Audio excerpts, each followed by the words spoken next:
Hello everyone, this video tells a story in which narrates boy was cheating on him, he left her and met another woman who also cheating on him, which a rich collected and sat beneath him. It's a really crazy and amazing story. Your opinion in the comments, enjoy your waving. My wife cheated on me. I left her and met another who also cheated on me with a wealthy colleague and set thugs on me. My name is Mark, and I'm 34. I've been with my girlfriend, now fiancée Emily, for 6 years. We've been through a lot together, and I thought we were solid. We're supposed to get married in 2 weeks, but now everything feels like it's falling apart. Last night, my friend Alex called me sounding really upset. Alex is the kind of friend who would take a bullet for you, so I knew something serious was up. He told me we needed to meet urgently. We agreed to meet at our favorite bar, a quiet place where we could talk privately. When I arrived, Alex was already there, looking tense. He started off slowly, trying to choose his words carefully. After a few minutes of awkward small talk, he finally came out with it. He had seen Emily with another man, not just once, but several times over the past few months. He'd even taken some photos to prove it, knowing that I would need solid evidence. At first, I couldn't believe it. Emily and I have always been honest with each other, or so I thought. We've had our ups and downs, but cheating? I didn't think she was capable of it. Alex handed me his phone, showing me the photos. There they were, clear as day. Emily and this guy, getting cozy at a cafe, holding hands at the park, and even kissing outside a hotel. I felt like I'd been punched in the gut. My first reaction was denial. There had to be some explanation. Maybe it was someone who looked like her, but as I looked closer, there was no mistaking it. It was her. The realization hit me like a ton of bricks. The woman I was about to marry had been lying to me. I thanked Alex for telling me, though it was the last thing I wanted to hear. I went home, my mind racing. I needed to talk to Emily, confront her, but I had no idea how to start that conversation. When I walked in the door, she was sitting on the couch, scrolling through her phone like nothing was wrong. The sight of her, so calm and unsuspecting, made me feel sick. I didn't say anything that night. I couldn't. I needed time to process everything. I barely slept, my mind replaying the images over and over. By morning, I knew I had to confront her. I took a deep breath and told her that I knew about her and the other guy. Her face went pale. I showed her the photos. She started to cry and admitted to the affair, saying it started a few months ago. She tried to justify it, saying she felt neglected and lonely. We were planning a wedding, for God's sake. How could she be lonely? The conversation turned into a shouting match. She accused me of not being there for her emotionally. I accused her of being a liar and a cheat. It was like all the love and trust we had built over the years was crumbling before my eyes. I needed to get out of there. I grabbed my keys and left, driving aimlessly until I ended up at Alex's place. He let me crash on his couch and listened as I poured out my heart. I felt betrayed, lost, and confused. The next few days were a blur. Emily kept calling and texting, begging for another chance. She said she ended the affair and wanted to make things right. But how could I trust her again? How could I marry someone who betrayed me like this? As if the emotional turmoil wasn't enough, things took an even darker turn. A few days later, I received a call from the police. They wanted to speak with Emily about something. I had no idea what was going on, but it seemed serious. I told them where to find her, and soon enough, they showed up at our apartment. Emily was taken in for questioning. Apparently, the guy she had been seeing was involved in some illegal activities, and Emily was now a person of interest. My world, which was already upside down, was now spinning out of control. I tried to focus on work, but it was impossible. All I could think about was Emily and what might happen next. Would she be arrested? Was she involved in something criminal? Or was she just caught up in someone else's mess? My mind was racing with possibilities. Emily called me from the police station, crying, saying she needed my help. Against my better judgment, I went to see her. She looked a wreck, and seeing her like that stirred up a mix of emotions in me. She explained that her affair partner, Steve, was involved in smuggling and other illegal activities. She claimed she had no idea and was terrified. She begged me to help her find a lawyer. I agreed to help, but only because I didn't want to see her go to jail if she was truly innocent of any wrongdoing. We found a lawyer, and the legal battle began. It was a nightmare. The stress of the impending wedding, the betrayal, and now the legal issues were tearing me apart. Emily moved out to stay with her parents while the investigation continued. I tried to focus on myself to figure out what I wanted. The wedding was postponed indefinitely. Friends and family were starting to ask questions, and I didn't know how to answer them without revealing the mess my life had become. The more I thought about it, the more I realized I couldn't marry Emily. The trust was gone, and I didn't see a way to rebuild it. I needed to end things for good. When I told her, she was devastated. She cried, begged, and pleaded, but my mind was made up. It was over. With the wedding called off, I tried to pick up the pieces of my life. I threw myself into work and leaned on my friends for support. Alex was a rock, always there to listen and offer advice. He suggested I take some time away, maybe even move to a new city for a fresh start. It sounded like a good idea. I needed a change, something to help me move on from the pain and betrayal. I started looking for jobs in other cities and found a promising opportunity in San Francisco. It was a big move, but I felt ready for it. Just when I thought things were settling down, another unexpected event occurred. One evening, as I was packing up my apartment, there was a knock on the door. It was Steve. He looked frantic and disheveled. My heart raced as I let him in, wondering what he wanted.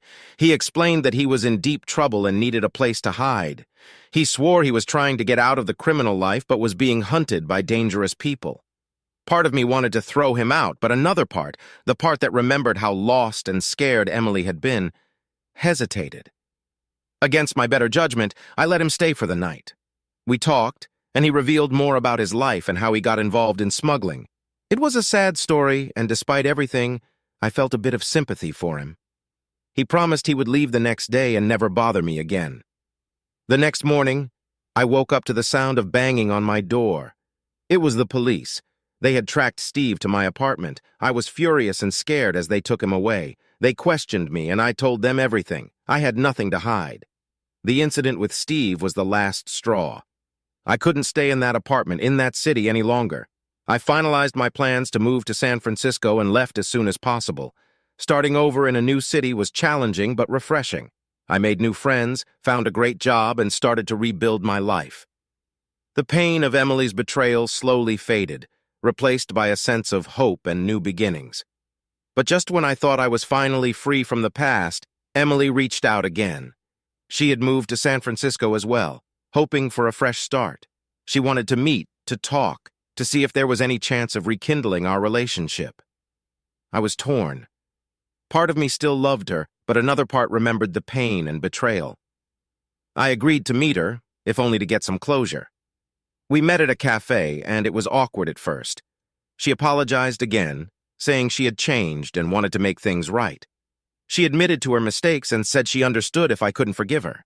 As we talked, I realized that while I still had feelings for her, too much had happened for us to go back to how things were. I needed to move forward, not backward. In the end, we parted ways amicably. She wished me well, and I did the same for her. It was bittersweet, but it was the closure I needed. Life moved on. I focused on my career, made new friends, and even started dating again. The scars from the past were still there, but they were healing. One day, I was out with some colleagues from work when we met another group of people at the bar. Among them was a woman named Rachel. She was outgoing, funny, and had a captivating presence. We hit it off immediately, talking and laughing like we had known each other for years. She worked in marketing, had just moved to San Francisco from New York, and was also trying to start fresh. Rachel and I began to see each other more often. We went out for dinners, explored the city, and spent hours just talking about everything and anything. I felt a connection with her that I hadn't felt in a long time. She made me feel alive again. Just as things were starting to look up, I received a call from a detective working on Steve's case. They needed me to come in for questioning again. Apparently, Steve had been involved in something much bigger than just smuggling. There were ties to organized crime, and they needed every bit of information they could get. The stress of being involved in a criminal investigation started to take its toll. I didn't want Rachel to know about it, fearing it might scare her away. I started to become distant, which she noticed. One evening, she confronted me about it, and I had to come clean. I told her everything about Emily, Steve, and the police. To my surprise, Rachel was incredibly understanding. She told me that everyone has a past, and what mattered was how we dealt with it. Her support gave me strength, and I knew I had to face whatever came next head-on. The police investigation dragged on, and my involvement became more intense. I had to testify in court, providing evidence against Steve and his associates. It was nerve-wracking, but I knew it was the right thing to do. Steve's trial was a high-profile case, and the media coverage added another layer of stress. Throughout this ordeal, Rachel was my rock. She stood by me, offering unwavering support.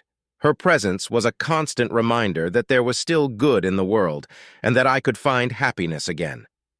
As the trial progressed, more details about Steve's criminal activities came to light. It was revealed that he had been running a large-scale smuggling operation, bringing in illegal goods from overseas. Emily's involvement was minimal, and she was eventually cleared of any wrongdoing. She reached out to thank me for helping her, and while I appreciated her gratitude, I knew we were better off apart. Steve was found guilty on multiple counts and sentenced to a lengthy prison term. With the trial over, I hoped to put this chapter of my life behind me and focus on building a future with Rachel. Just when things seemed to be settling down, I received a letter from Emily. She was moving back to our hometown and wanted to meet one last time before she left. I was hesitant, but decided it might be good to get some final closure. We met at a park where we used to spend time together. Emily looked different, more mature, but also more worn down by the events of the past year. She apologized again for everything that had happened and told me she was leaving to start anew. It was a bittersweet meeting, but it gave me the closure I needed. Returning to San Francisco, I felt a sense of relief. The dark cloud that had been hanging over me for so long was finally lifting. Rachel and I continued to grow closer, and our relationship deepened. We took a trip to the mountains, and it was there, amidst the serene beauty of nature, that I realized how far I had come. Life in San Francisco became more vibrant. Rachel and I started planning our future together. We talked about moving in, traveling the world, and even starting a family someday. The pain and betrayal I had experienced with Emily felt like a distant memory. However, life has a way of presenting new challenges. One evening, Rachel received a call from her brother Jake, who lived in New York. He was in trouble and needed her help. Rachel was torn. She loved her brother and wanted to help him, but she also didn't want to leave the life we were building together in San Francisco. Rachel decided to go to New York for a few weeks to help her brother. We promised to stay in touch and make things work long distance for a while. Her absence was difficult, but it gave me time to reflect on everything that had happened. While Rachel was in New York, I received a visit from a man named Victor. He introduced himself as a private investigator hired by someone connected to Steve's criminal network. He warned me that there were still people out there who held grudges against those who testified against Steve. The encounter with Victor left me shaken. I realized that the consequences of my involvement in the trial might not be over. I had to be cautious and vigilant. I informed Rachel about Victor's visit, and she urged me to be careful. Days turned into weeks, and Rachel's stay in New York extended longer than planned. Her brother's situation was more complicated than she had initially thought. We stayed in touch through calls and video chats, but the distance was taking its toll. One night, I received a frantic call from Rachel. Her brother had been involved in some shady business dealings and owed money to dangerous people. Rachel was scared and didn't know what to do. I wanted to fly to New York immediately, but Rachel insisted I stay in San Francisco and stay safe. I felt helpless, stuck in San Francisco while Rachel faced danger in New York. I reached out to Alex for advice, and he suggested I contact a lawyer and the authorities in New York to see what could be done to help Rachel and her brother. Days went by with little progress. The stress was mounting, and I could hear it in Rachel's voice every time we talked. Finally, I decided to take matters into my own hands. I booked a flight to New York and informed Rachel that I was coming to help her, whether she liked it or not. Arriving in New York, I felt a mix of determination and fear. I met with Rachel and Jake, and we tried to come up with a plan to resolve his issues. We decided to involve the authorities, providing them with all the information we had about the people Jake owed money to. The process was slow and dangerous. We received threats, and there were moments when it felt like we were in over our heads. But with persistence and the help of the authorities, we managed to turn the tide. The people threatening Jake were arrested, and Rachel and I felt a weight lift off our shoulders. With the crisis behind us, Rachel and I decided to return to San Francisco together. The experience had brought us even closer, and we realized that we could face anything as long as we were together. Back in San Francisco, life slowly returned to normal. Rachel and I continued to build our life together, stronger than ever before. The challenges we faced had tested our relationship, but they had also proven that we were a team, capable of overcoming anything. Back in San Francisco, Rachel and I settled into our new routine. Life seemed to be back on track, and we were both excited about the future. We started talking about moving in together, planning trips, and even discussing the possibility of starting a family. However, as time passed, I began to notice subtle changes in Rachel's behavior. Rachel started working late more often, and our conversations became shorter and less frequent. She seemed distracted, and there were times when she would avoid making eye contact. At first, I chalked it up to stress from her job, but as the weeks went by, it became clear that something else was going on. One evening, Rachel came home later than usual. She looked tired and a bit disheveled. I asked her if everything was okay, and she brushed it off, saying she had a lot of work to catch up on. But her excuses were becoming more frequent, and I couldn't shake the feeling that she was hiding something from me. A few days later, I decided to follow my gut and see if my suspicions were correct. I asked Alex for advice, and he reluctantly suggested that I keep an eye on her, just to be sure. It wasn't something I wanted to do, but I needed to know the truth. One night, Rachel said she had to stay late at the office again. I waited for a while before heading to her workplace. I parked a little distance away and watched as she left the building. To my shock, she wasn't alone. A man was with her, and they were laughing and talking as they walked to his car. My heart sank as I saw them drive away together. The next day, I confronted Rachel. I told her I knew she had been seeing someone else. She didn't deny it. Instead, she confessed that she had been seeing her coworker, David, for a few months. She said it started as a friendship, but it quickly escalated into something more. She admitted that she was drawn to him because of his wealth and the lifestyle he could provide. Feeling betrayed once again, I told Rachel it was over. I couldn't be with someone who valued money over love and loyalty. She tried to apologize, saying she made a mistake, but my mind was made up. I packed my bags and left the apartment we had shared. I decided to return to my hometown, seeking solace and a fresh start. I moved in with my parents temporarily while I figured out my next steps. It felt like I was starting from scratch, but I knew it was the right thing to do. A few weeks after moving back home, I began to rebuild my life. I reconnected with old friends and even started dating casually, trying to find a sense of normalcy. However, Rachel's betrayal still haunted me. It was hard to trust anyone after what had happened. One day, while walking through town, I ran into an old friend, Jessica. We had gone to high school together and had lost touch over the years. Jessica was now a successful lawyer, and she offered to help me navigate my legal options regarding Rachel and the fallout from our breakup. We started spending more time together, and it felt good to have someone who understood me and my situation. Just as things seemed to be looking up, I started receiving threatening messages from an unknown number. The messages warned me to stay away from Rachel and to stop causing trouble for her and David. I tried to ignore them, but the threats became more frequent and more specific. One night, I returned home to find my car vandalized. The tires were slashed and the windows were broken. I immediately called the police and reported the incident. They took my statement and said they would investigate, but I couldn't shake the feeling that David was behind this. The harassment escalated. I started receiving anonymous calls at all hours, and my email was hacked. Personal information was leaked online, and it felt like my life was spiraling out of control. I reached out to Jessica, and she advised me to file for a restraining order against David and Rachel. With Jessica's help, I gathered all the evidence I had and filed the necessary paperwork. The court granted the restraining order, but the damage was already done. My reputation in my hometown was tarnished, and I felt like I was constantly looking over my shoulder.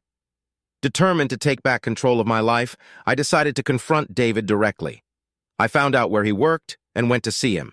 When I arrived, he was smug and unapologetic. He admitted to sending the threats and vandalizing my car, saying he wanted to teach me a lesson for leaving Rachel.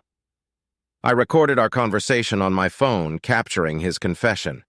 Armed with this evidence, I went to the police and pressed charges against David. He was arrested and faced multiple charges, including harassment and vandalism. With David out of the picture, I began to focus on healing and moving forward. I started therapy to deal with the emotional trauma of the past year. My therapist helped me understand that I needed to forgive myself and let go of the anger I felt towards Rachel and David. It was a long process, but I slowly began to feel more like myself again. Jessica and I continued to grow closer, and our friendship eventually blossomed into something more. She was patient and understanding, never pushing me to move faster than I was comfortable with. For the first time in a long time, I felt hopeful about the future. As the months went by, Jessica and I decided to take a trip together to a small cabin in the mountains. It was a chance to escape from everything and enjoy some peace and quiet. During our trip, we talked about our dreams and aspirations, and I realized how much I had grown since my time with Emily and Rachel. On our last night at the cabin, we sat by the fireplace, wrapped in each other's arms. I looked at Jessica and knew that she was the person I wanted to spend the rest of my life with. She had stood by me through the darkest times and had helped me find my way back to happiness. Returning to our hometown, Jessica and I decided to take our relationship to the next level. We moved in together and started planning our future. I found a job that I loved, working with a nonprofit organization that helped at-risk youth. It was fulfilling work and it gave me a sense of purpose. Jessica continued her work as a lawyer and we supported each other in our careers. Our life together was far from perfect, but it was real and honest. We faced challenges head-on and celebrated our victories, big and small. As the years passed, we built a life that we were proud of. We got married in a small ceremony with close friends and family, and we eventually started a family of our own. Our home was filled with love, laughter, and the occasional chaos that comes with raising children. Looking back on everything that had happened, I realized that every experience, no matter how painful, had shaped me into the person I was today. I had learned to trust again, to love again, and to find happiness in the little things. Life has a way of testing us, pushing us to our limits and forcing us to confront our deepest fears. But it also has a way of surprising us with moments of unexpected joy and connection. I had found my way through the darkness and had emerged stronger and more resilient. As I sat on the porch of our home, watching the sunset with Jessica by my side and our children playing in the yard, I felt a deep sense of gratitude. The past was behind me, and the future was bright. I knew that no matter what challenges lay ahead, I had the strength to face them and the love of a wonderful partner to support me. However, as much as I wanted to move on completely, life had other plans. Despite David's arrest and the restraining order, there were still remnants of the turmoil he had caused. His associates, angry and vengeful, began to target me in other ways. They vandalized my parents' house, spreading fear and unrest among my family. I knew I had to take action to protect the people I loved.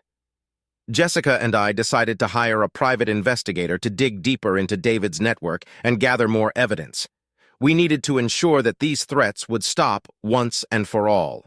The private investigator, a seasoned professional named Mike, quickly uncovered more about David's criminal connections. It turned out that David had been involved in money laundering and other illegal activities, and his associates were determined to silence anyone who threatened their operations. With this new information, we went back to the police, who agreed to increase surveillance on my family and launch a more extensive investigation into David's associates. It was a tense and stressful period, but I was determined to see it through. Meanwhile, Jessica and I continued to build our life together. Despite the ongoing threats, we refused to let fear control us. We focused on our work, our relationship, and our future. The support we had from friends and family was invaluable, and it gave us the strength to keep going. One night, as Jessica and I were discussing our plans, we heard a noise outside. We rushed to the window and saw two men trying to break into our car. Jessica immediately called the police, while I grabbed a baseball bat and went outside to confront them. The men saw me and fled, but not before I managed to get a good look at their faces. The police arrived quickly, and with the description I provided, they were able to apprehend the suspects. It turned out that they were indeed connected to David's criminal network. This incident was a wake-up call for the authorities, who realized just how dangerous David's associates were. The police increased their efforts, making several more arrests and dismantling the criminal network piece by piece. It was a long and arduous process, but eventually the threats subsided. We were finally able to breathe a sigh of relief, knowing that the danger had passed. With the criminal network dismantled, life began to return to normal. Jessica and I continued to grow closer, and our relationship flourished. We got married in a beautiful ceremony surrounded by our closest friends and family. It was a day filled with love, joy, and the promise of a bright future. We decided to move to a new house, one that held no memories of the past turmoil. Our new home was a sanctuary, a place where we could start fresh and build a life free from fear and anxiety. We decorated it together, filling it with warmth and love. Jessica and I both continued to excel in our careers. She became a partner at her law firm, and I expanded the nonprofit organization, reaching more at-risk youth and making a significant impact in the community. Our professional successes were matched by the happiness we found in our personal lives. As time went on, we welcomed 2 beautiful children into our family. Our home was filled with the sounds of laughter and the pitter-patter of little feet. Parenting was a new adventure, one that brought its own set of challenges and rewards. Jessica and I supported each other through sleepless nights, tantrums, and the joys of watching our children grow. One evening, as we sat on the porch watching the sunset, Jessica turned to me and said how grateful she was for the life we had built together. Her words echoed my own feelings. Despite the hardships we had faced, we had come out stronger and more resilient. We had learned to cherish every moment and to find joy in the simple things. Reflecting on my journey, I realized how far I had come.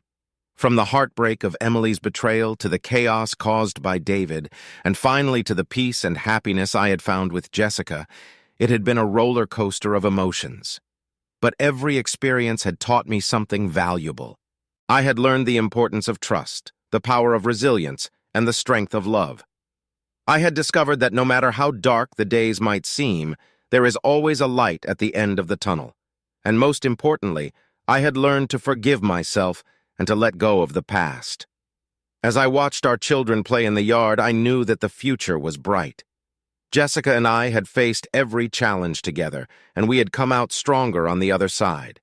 We were ready to embrace whatever came our way, knowing that we had the love and support of each other to guide us. And so, this is my story. A tale of love, betrayal, and redemption. Life is full of unexpected twists and turns, but with hope, perseverance, and the right person by your side, anything is possible. I had found my happy ending, and I knew that no matter what the future held, we would face it together, hand in hand. Hello guys, it's really amazing story. What do you think? Write comment, put likes, subscribe, share on Instagram and Discord. Good luck!